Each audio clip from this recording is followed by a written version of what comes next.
Empiezo a leer Voltaire. La lección de Auguste. La guardia del emperador. Retrocedimos sobre nuestros propios vasos durante unos 10 minutos para ver si podíamos encontrar los audífonos, pero estaba demasiado oscuro y no se veía nada. Teníamos que agarrarnos de las camisetas y caminar en fila india para no tropezar el uno con el otro.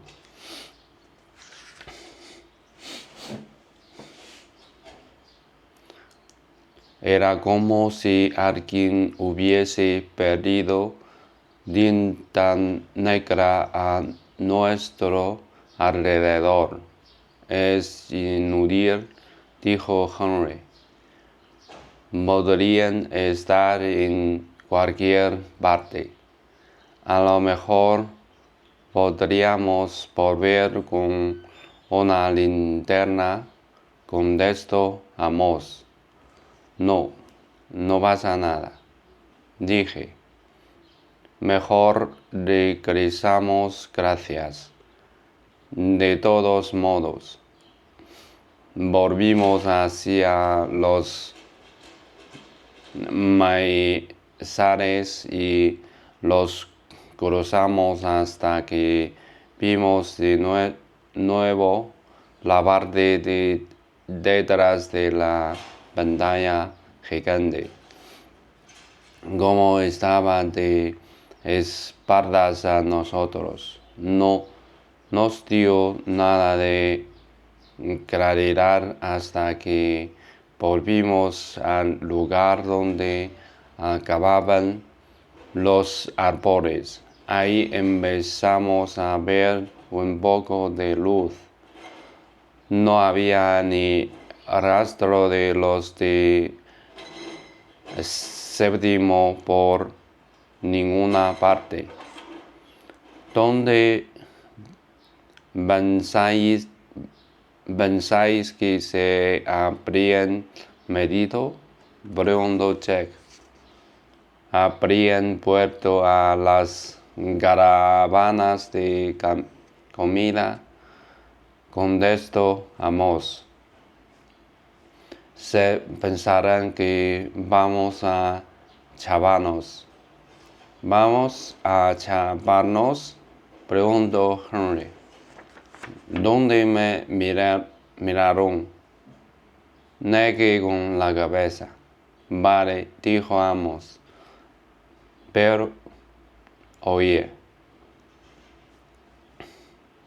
pequeño, no vuelvas a pasearte solo por aquí, ¿vale?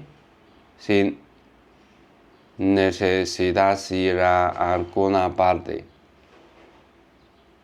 dínoslo y te acompañarnos.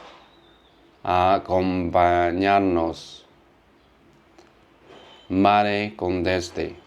Al acercarnos a la pantalla, hoy iba un pastor por el monte solo, y oí el algodón de azúcar de uno de los puestos que había junto a las caravanas de comida.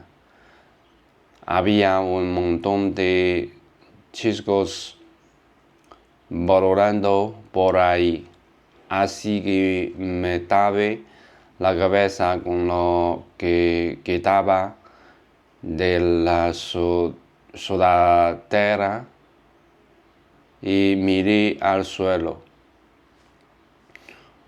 Con las manos en los bolsillos, mientras pasábamos entre la gente. Hacía mucho tiempo que no salía a la calle sin los audífonos y era como estar a muchos kilómetros bajo el suelo. Me sentía como en esa canción que me cantaba Miranda. Control de tierra a comandante Tom. Su equipo no funciona. Hay un problema. Mientras caminaba me di cuenta de que Amos se había quedado a mi lado y Jack estaba pegado a mí por el otro lado. Miles iba delante de nosotros y Henry detrás. Todos me rodeaban mientras caminábamos entre la multitud, como si tuviera mi propia guardia del emperador. El sueño. Salieron entonces del estrecho valle y enseguida vio el motivo del ruido. Ahí estaban Peter, Edmund y el resto del ejército de Aslan, combatiendo desesperadamente con la multitud de criaturas horribles que la niña había visto la noche anterior, solo que en aquel momento, a la luz del día, parecían aún más extrañas, más diabólicas y más deformes. Lo dejé ahí. Llevaba más de una hora leyendo y aún no tenía sueño. Eran casi las 2 de la mañana. Todos los demás estaban dormidos. Tenía la linterna encendida debajo del saco. Y a lo mejor esta era la razón de que no pudiese dormir, pero me daba demasiado miedo apagarla. Me daba miedo lo oscuro que estaba todo fuera del saco de dormir. Cuando volvimos a nuestro sitio delante de la pantalla, nadie se había dado cuenta de que habíamos desaparecido. El señor Trelawney, la señora Rubin, Semer y todos los demás seguían viendo la película. No tenían ni idea de lo que no había pasado a Jack y mí.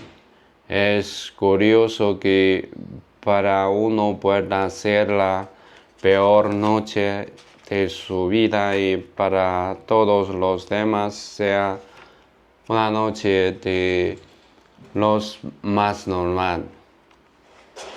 En mi calendario de casa pensaba marcar aquel día como uno de los días más horribles de mi vida. Aquel y el día que murió Dave.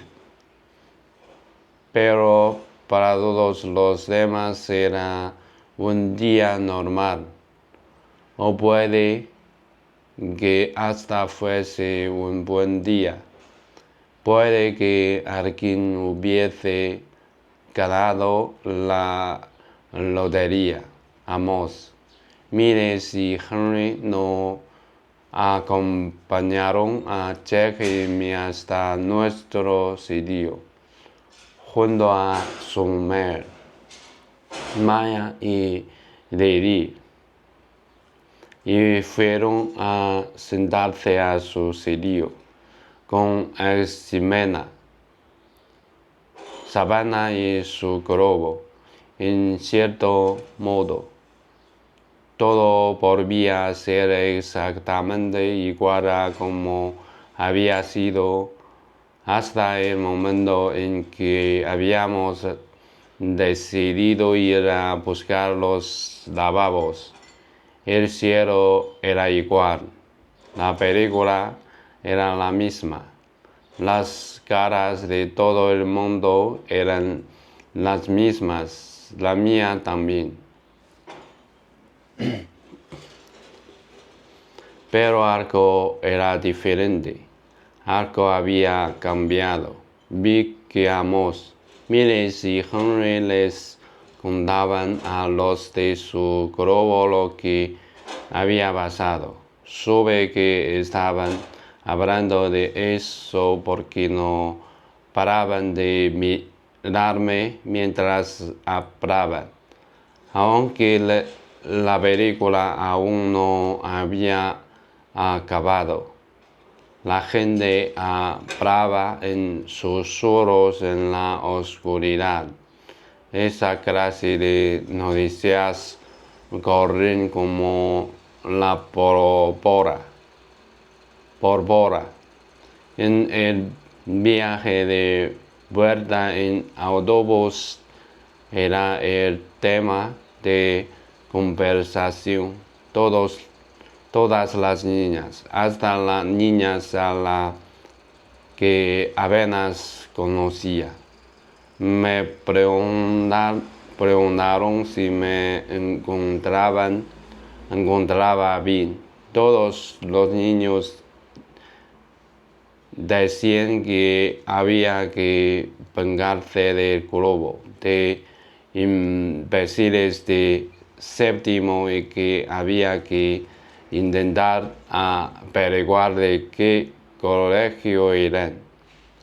No pensaba contarles a las profesores lo que había pasado, pero se enteraron de todos modos, que esa fue la sudadera desgarrada y el conto que sangraba. O quizá es que los profesores lo oyen todo. Cuando volvimos al campamento, el señor Traseronian me llevó a la oficina de primeros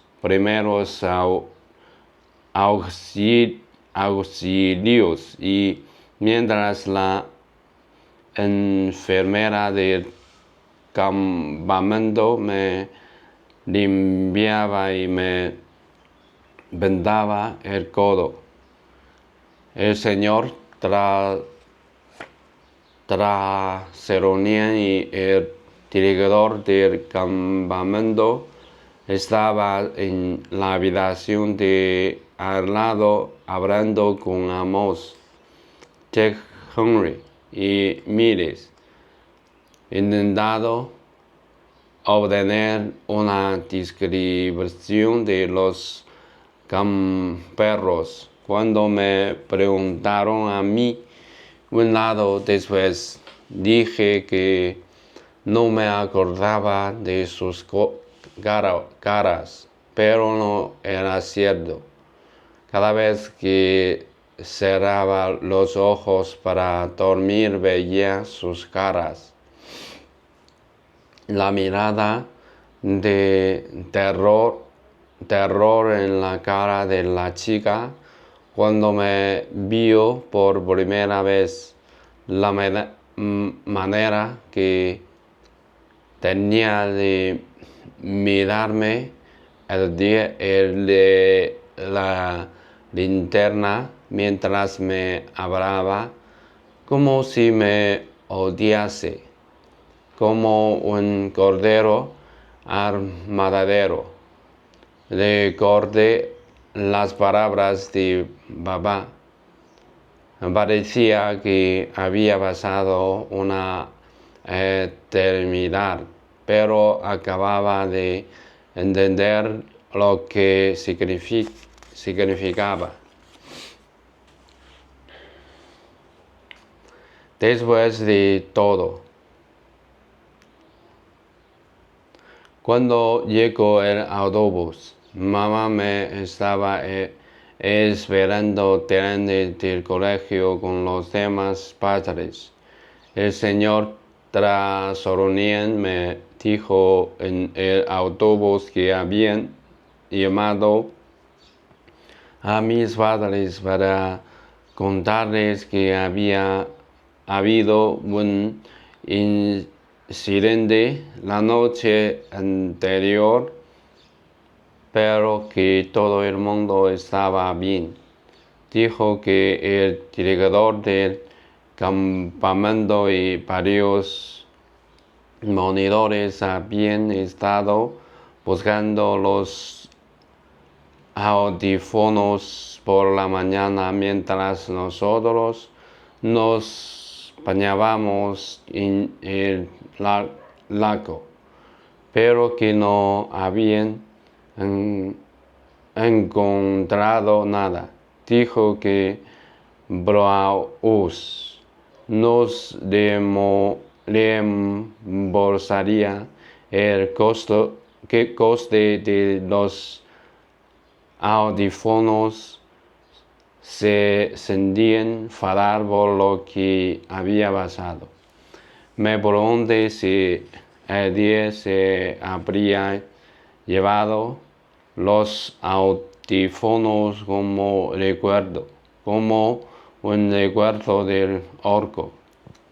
Cuando bajé del autobús, mamá me dio un abrazo muy fuerte, pero no me pasó con preguntas como pensaba que haría. Su abrazo me sentó bien y no intenté soltarme como hacían otros niños con los brazos de sus padres. El conductor del autobús se puso a descargar nuestros equipajes y yo fui a por el mío mientras mamá hablaba con el señor Trasoronian y la señora Lubin, que se habían acercado a ella, mientras volvía con mi bolsa. Un montón de niños que normalmente no me dirigían la palabra me saludaron con un gesto de la cabeza o me dieron palmaditas en la espalda. ¿Nos vamos?, me pregunté mamá al verme. Cogió mi bolsa de viaje y yo no intenté aferrarme a ella. Me parecía bien que me la llevase sinceramente. Si hubiese querido llevarme a hombros, también me habría parecido bien. Cuando ya nos íbamos, el señor Trasoronian me dio un abrazo rápido e intenso, pero no dijo nada.